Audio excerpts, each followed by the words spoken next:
Welcome back to Inside Sources. In this concluding segment, I want to have a quick conversation on issues and development around 2027 with the parties and INEC and all of that. To join me in that important conversation, I have returning to Inside Sources, the strategist, policy advisor, and the group CEO of GITC, Malam Baba Yusuf. Malam, good to see you again. Always a pleasure to be here, Prof. Thank you so much. Thank you for having me. Thank you so much. Of course, also returning to Inside Sources, we have Mr. Femi Odere, a public affairs analyst and a notable APC chieftain. Mr. Odere, welcome to Inside Sources again. Thanks for having me, Lalo. All right. Yeah. Let's start from, the sort of pushback from IPAC. As you know, IPAC is the group where all the political parties come together to define common interests. They had a meeting earlier this week with INEC chairman where they were talking about the guidelines for 2027. And they seem to be saying that, look, the time that you've given us to register members electronically seems to be short. There's also the issue of, before that time, the issue of primaries, that, the delegate is out. It's either direct primary or consensus. And we've seen quite a bit of, drama across party about that. So, Madam Baba, to start with you, how do you read, some of these developments? Very interesting times. Nigerian politics, interestingly, just like every other country, pre-election year is very exciting. The spice added to the Nigerian context is spice, this new spices. The spices, that's true. This new, if you like, spices in the electoral, act and the manual that has been rolled out by INEC based on that, and the cry out by the opposition political parties and other opposition figures that they believe this will hamstrung them. Indeed, it may highly likely do that. Personally, first of all, my feedback on the methodology of emergence of candidates is what I think shouldn't be. The Supreme Court was very clear. It is tried in law in Nigeria by virtue of the declaration and the judgment of the Supreme Court that party politics, whatever they do is a party affair. Now, the emergence of candidates of political party is basically a party affair. So I believe it is not okay to remove the indirect primaries. It's like now imposing on political parties choices, what they should do. That shouldn't be the case. I'm a proponent that we should not handcuff political parties, even though they are victims of their own making. Their lack of internal politics is enough for them. So personally, I believe removal of that indirect primary is against, one of the highest decisions of one of the highest and the highest court of the land, Supreme Court. And of course, it's also as far as antithetical to the fundamental human rights of individuals and a group of people. Beyond that, also, yes, some of these provisos will hoodwink them, like the registration and all that. But my take on that is this. I've been saying this since 1 year ago, Prof. The opposition politics in Nigeria is at its lowest ebb. Yeah, very lame. Lazy politics is what I call it. Politics of what I call entitled arrogance. I've never seen it before, not in Nigeria, not anywhere, that the elites that have decided to be, or that have happened to find themselves, they didn't decide to be in opposition. Gone were the days of Pa'au, of Malam Aminu Kano, of Chief Nnamdi, Dr. Nnamdi Azikiwe, of Malam Balarabe Musa. Yeah, and then the man in Gongola, used to be Gongola, Waziri Mahmoud Waziri, my boss in APP. Yeah. These were opposition figures that decided to play politics that way. No apologies. They were ready to pay their dues. And in the region fast, whether you like President Bola Ahmed Tinubu or not, paid his dues in the opposition. Really? Now, we know that at any point in time in the political history of politicians, they will end up in opposition. Democratic Party, Republican Party in United States of America, Labour or Conservative or Lib Dem, whatever, everywhere in the world. Here we are in Nigeria, we have some entitled politicians across Nigeria, north, south, east, west, that believe that power is their entitlement. So they never prepared to be in opposition. Interesting As point. far as I'm concerned. And then when it happened, how it happened, one, they were sucker punched by reality. Second, they are still living in the intoxication of entitlement mentality. Now that they are now waiting for Nigerians like us to ensure that what will make them win election is what happens. And that is why they are crying now. Good place to land. Let's take it to Mr. Femi Oderia. I mean, of course, we know that that you're a member of the APC, but I wanted to ask you that even in APC, we've had quite a few instances, particularly in Rivers State, Mr. Fubara Dagogo, who wanted to run in some of the congresses. I think it's a zonal position, and he didn't get the opportunity to even get a nomination form. We saw the video that was trending with quite a bit of altercation. And then one of the officials of the APC convention has come out to say that, look, we're going to pick the leaders, the party leaders, through consensus. So even in APC, there's quite a bit of tension. So how do you see that kind of development? You know, so the leaders are saying we do consensus. Some members are saying, I want to run. You know, what happened to my right to run?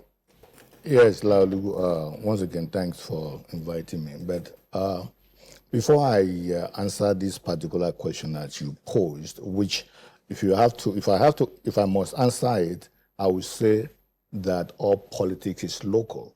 And what that means is that you cannot really divorce tension and friction in a political organization that has people of different tendencies and different values and different interests and all of that. So the issue in Rivers State is really not and should not be peculiar to Rivers State in terms of what is consensus and all of that, because at the end of the day, they have to sort themselves out. Because don't let us forget the fact that Rivers State has been in the news for whatever it's worth because of the tendencies that are so entrenched. You have the wicked tendency, you have the governor tendency, and of course that is going to play out. And then there's even the original APC tendency. And the original APC. So that is going to play out no matter what. But at the end of the day, I know very sure that they are going to find a way out of all of that. But I have to come back to Malam Baba in terms of what he said concerning the issue of consensus and no consensus and all of that. I agree with you to a very considerable extent. But my point of departure with you, Malam Baba, is when you say that the consensus arrangement or the indirect primaries should be jettisoned and they should not be jettisoned, rather. But you see, we've had our democracy now since 1999.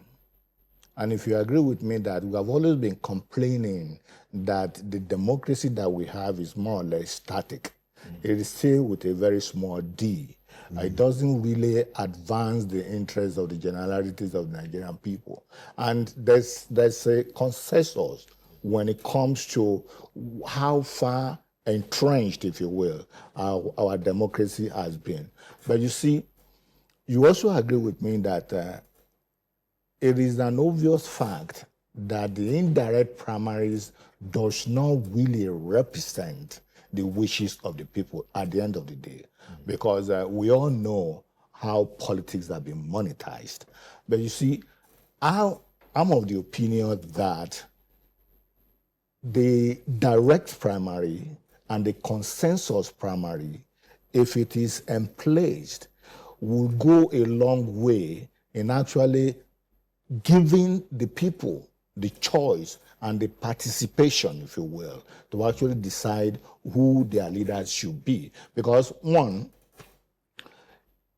if it's a consensus, of course, before you can agree on a consensus, the infighting in the back end, inside the room, will have happened. You know, people are saying, no, I want to do this, I want to run, you want to run. But at the end of the day, if it is better managed, and for the most part, it's going to be better managed, because when you now see a political party saying that we have agreed on a consensus, that is not to say that people are 100% okay, but people are saying that in the interest of the larger group, in the interest of the Nigerian people, in the interest of their own members, some of them are going to step down their political ambition. And that's why consensus is a good way to go in terms of actually developing this democracy that we have always been complaining that it has a small d.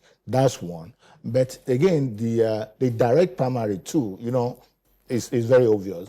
It is a way that members of the political party will be empowered, if you will, to choose their leaders. So in other words, when you are empowered to choose your own political leaders and all of that, it gives you a sort of, for lack of a better word, it's sort of an opium kind of situation that, yes, I'm involved, as opposed to if an indirect primary has been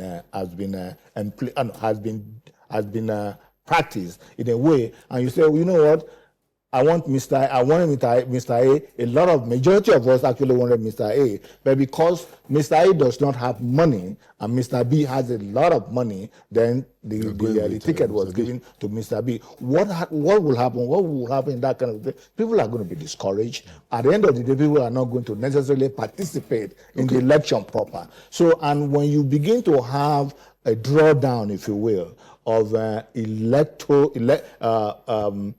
election that people are not participating, it doesn't augur well for democracy in the whole overall interest of the country. Okay. Yeah. All right. I'm sure you want to take it on, but let's go to the next question, Yes, and then you can ride on it. Because I want us to touch this topic also, well. this dimension of what is happening.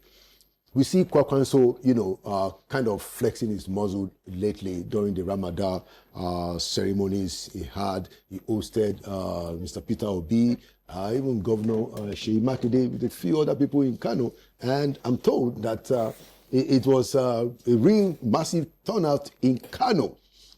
Now, at the same time that is happening, of course, there are also insinuations that Kwankwaso may be coming to ADC, and if he does come to ADC, that's a big problem for Atiku Abubakar there.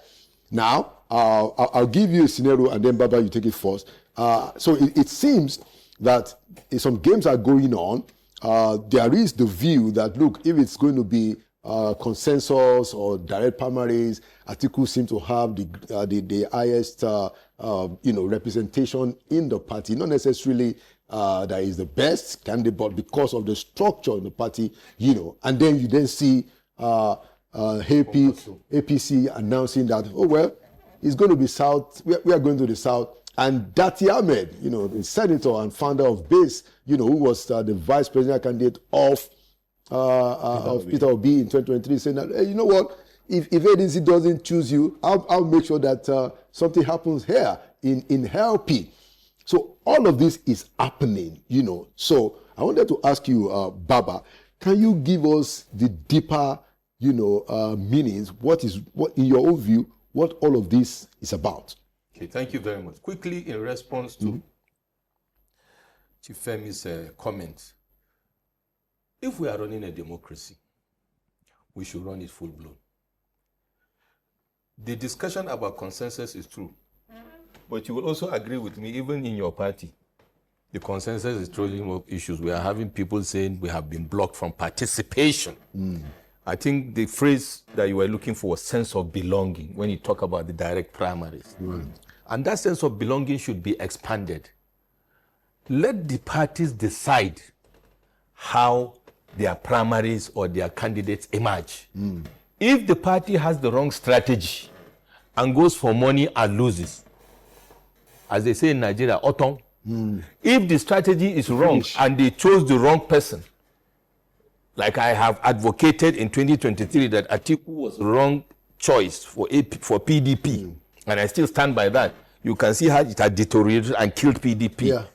Otong again. So my option is I don't think the INEC or the electoral law, like I say, should handcuff the political parties. Let them fall on their sword. Okay. Now, coming to this, very interesting. By the way, as a son of Kano, I can tell you for free, the gathering in Kano for the Eid, what do you call it? The Eid gathering for Senator Rabiu Musa Konkoso was organic. Where you hosted those guys? Yes, Obi it and was Makinde? organic. It was not a rented crowd. Of course, it goes without saying that as far as Kano politics is concerned, Senator Rabiu Musa Konkoso still towers and is not to be demystified. And that gathering, I think, is a demonstration of that fact. And we also hear subliminally a lot of activities are going in the back office that is really, really, beginning to give the APC in Kano sleepless night. Having said that, it still remains an unraveling situation, Prof, because the dynamics within the ADC you mentioned is another matter entirely. Yeah. The dynamics within the LP is another matter entirely. I said it in another media house, 2 months ago, that by 2023, ending of 2013, sorry. 2013, the coalition that came together to form the APC got their act together. And people knew. Clear years ahead of election. Yeah, people knew where they were this heading. Is ending. Knew the zoning formula. And by 2014, 1.5 clear years later, I mean before election of 2015, they had in their kitty almost over 10 governors incumbent in their coalition. From the NPDP, the likes of Amechi, the likes of Konkoso that have moved into the coalition, and the likes of Oshomole and others that have moved into the... So they already had incumbents with the Ansaraki. And they had in the National Assembly already over 30% of the National Assembly, Green and Red Chamber. So 1 year clearly ahead, their manifesto, their direction, their strategy, and they have begun to already entrench themselves into the system, even though in opposition party. Now this is very crucial for political strategy. Now we are going into the wee hours of election. We are already 3 months into 2026, sorry. So we have 9 months to the end of the year.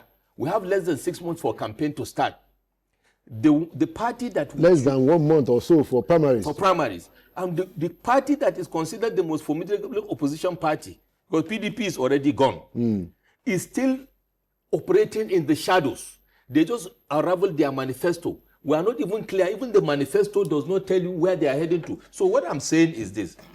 I think there's a lot of body movements that are exciting. But whether they will translate at the national level into the emergence of presidential candidate that will be really worth the while of competition for President Bola Ahmed Tinubu remains to be seen. But what is critical is politics is local. And as far as Kano politics is concerned, Konkoso is still on ground, and I think that is a cause for worry for the APC at the national level. But for the opposition party, so long as LP, ADC, all of them have different agendas, they will not be able to win the incumbent. Okay, I mean, before I ask Mr. Odile to give us the last word, I want you to comment on what is quite a bit of serious speculation. Since you are from Kano, yes, we are hearing that Gawuna, who was the APC gubernatorial candidate in 2023, is beginning to, cavort with Kwakwanso. And that, the APC people, I mean, Mr. Odile, we have the last say, the APC people don't seem to be able to reach him. Is Kwakwanso making a move with Gawuna? If you remember, in this very esteemed program, we discussed Kano politics, and I said it. When His Excellency Abba Kabir moved into the APC, and I said it's not yet game over, that the politics of Kano is highly sophisticated. And that, yes, even though at the national level, with profound respect, President Bola Ahmed Tinubu, it looks like a settled matter. The political gladiators in Kano, it's not easy to assuage them that way. Go and settle yourself. The power blocks are deeply entrenched. And the political enmity is not going to just go away with a snap of a finger from Abuja. I told you. And I said, wait for the congresses. You said it on this program. I said, wait for the congresses. And I told you, the key political figures in Kano are not ready to be the political bomb boy for the federal for the next 3 to 4 years, because in Kano, it's not about the 2027 election. It's about what will happen to me and my people till 2031, and it's playing out. Now, if the game, which is a speculation, although very strongly so, we believe it's happening, is another game that Kwankwaso is trying to play. You pull Abba from me, I'm pulling Gawuna from you. And you see, to that extent, Governor Ganduje, former Governor Ganduje, actually dropped the ball, because Gawuna, after a while, felt alienated. And I think Ganduje is even discouraged, don't you think? No, not discouraged. Ganduje is basically falling on his sword, because before even the movement of Governor Abba to APC, Ganduje had lost full control of the APC structure in Kano. And I think that is why President Tinubu had to make that master stroke to see how he can reach out and make sure he has a hold in Kano, because you see, the Deputy Senate President was already breaking away from Ganduje. Another group is always breaking away in Kano. And then united, they stand, divided, they fall. Now, Gawuna had been, and remember, almost all the former political gubernatorial candidates became ministers, had key portfolios. Right. Gawuna was just left in the shadows. He wasn't made a minister. He was given to something in BUK and then later Federal Mortgage Bank as chair. So I believe it's an opportunity. And then make no mistake about it, over time Gawuna have built political structure and followership. So a combination of Gawuna's people and Kwankwaso's people is a cause for worry for any local politician in Kano or anybody that wants to have a hold in the political structure of Kano. So it's a very interesting development. If that is the case, I believe Mr. President will not sit on his hand on this, because if it happens, it's going to disrupt the politics of Kano. Whether or not it's going to affect the federal, I think Mr. President, the way I see him, does not want to take chances. And if that is the case, this is a case he needs to handle as quick as possible. The senatorial slot they want to offer him, Kano Central, offer Gawuna. Speculations are that's from APC. From APC, Mr. President, from what we hear, or APC, not Mr. President, the offer is for him to get the senatorial slot for Kano Central, which is currently occupied by Senator Rufai Sanahanga, who is interestingly of the NNPP, and a diehard, adherent of Kwankwaso. Now, if that is the case, will he be able to win Rufai Sanahanga fair or square in Kano Central? Without, or will he be appeased with a senatorial slot? Interesting. The days ahead will be very interesting. Very, very interesting. Last word to Mr. Femi Odere, on this matter, and I'll put a question, please feel free to conclude very quickly. Just let me frame the question, and then you can also make your comments. Is APC overseeing and supervising what seems to be some very questionable issues regarding the survival of democracy? And I'll give you a few examples. There's a lot of perception that there is political witch hunting going on. Perception. That's what it is. And then 32 governors now in APC. And then you are telling the parties, no, you can't do delegates conference. And then you are telling the parties, you have to come up with the list of your e-members in 1 month. People are beginning to say that, look, you guys want to kill democracy. Last word, Mr. Odere. Let me take the question first, loudly, before I actually say 1 or 2 things to what Malam said. There is a method to what is going on. And I don't believe in any way, shape, or form that democracy is being killed by virtue of the governors actually coming to APC. These governors are not stupid. Nobody put any gun on their heads to come to APC. But I will wager loudly that what they have seen and what is the reality right now is the unprecedented achievement of President Bola Ahmed Tinubu. And remember when Olusegun Obasanjo was the president during the PDP period, I think they had about 31 governors at that time. Nobody cried any foul, that the party was, that the country was going into a one-party system. I think it's because, and I'll let you finish, I'm sorry. I think it was partly because there was a reasonable opposition.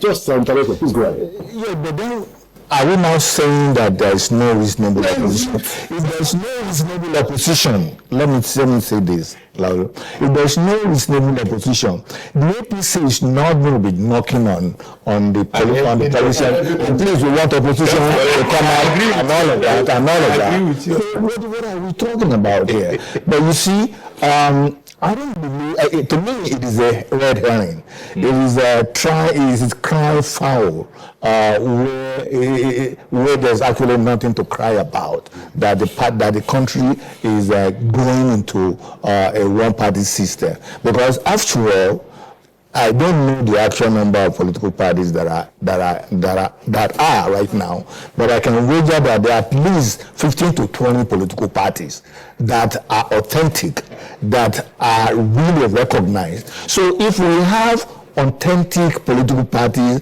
that are multi-dimensional in their values, in their worldview, so why are we complaining that this is a one-party system? I think, in a nutshell, Lalu, people are just trying to call the dog a bad name in order to hang it, as far as APC is concerned. Okay. Now, going into the issue of Kwankwaso and all of that, I don't know why people do the same thing all over again and that they're expecting a different result. Kwankwaso may have garnered the so-called organic people in Kano. But what is playing out is actually what played out in 2023. If he decides to run, of course nobody is going to stop him from not running for president in 2027.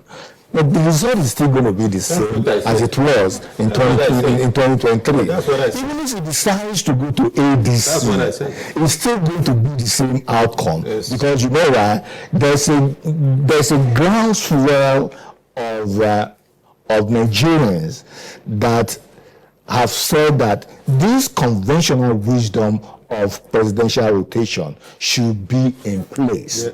And so if you agree on this thing, maybe I said the LP and the ADCs, they will not win the incumbent. It is still going to be the same situation at the end of the day, because they are actually making the job of APC easier.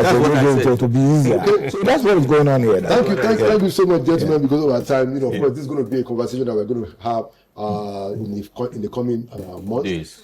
One of the things that I find interesting is if Kwankwaso goes to ADC and there's trouble for Atiku, clearly, because remember that in 2014, yes, Atiku was on the ticket at the APC primary, and guess who came second?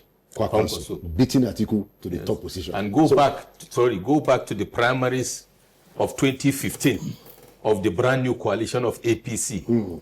Who was first? Buhari was first. Yeah. Who was second? Let's just admit without conceding that Kwankwaso is going to get the ADC ticket. He's still going to get. He's only going to get a Kano at the end of the day. All right. That's the same thing. We see how it goes. Quite a very exciting conversation. Thank you so much, Malam Baba Yusuf, and also Mr. Femi Odere. Thank you for coming to us. It's a pleasure. Thank you. Thank you so much.